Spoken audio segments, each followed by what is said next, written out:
dark and bitter, just like my soul. Hello to all my travelers. This is Quick Tip of the Week.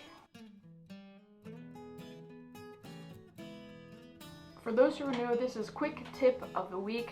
This is where I take 2 minutes every week to tell you about a tip or trick that I have learned. If you're anything like me, you really like starting fires. I swear I'm not an arsonist.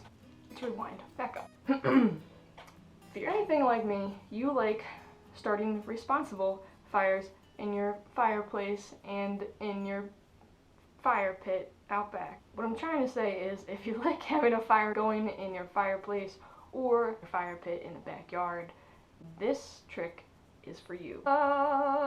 Toilet paper rolls. These are your new fire starters. This is a weird flex right now. Most people don't really get the newspaper anymore, so that extra paper that was always laying around that we started fires with, we don't really have it anymore.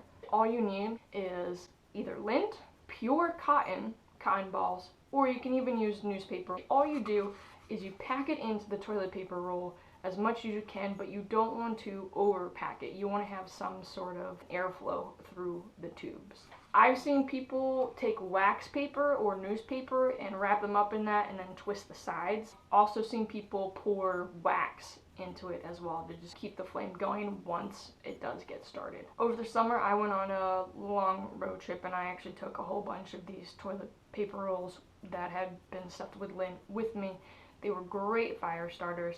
There are plenty of resources online that you can look up to make your own. I'd love to hear what you guys think about this, if you think it's cool, if you think it's dumb, if you've tried it before, what variations you've tried, and as always, may curiosity forever be your guide.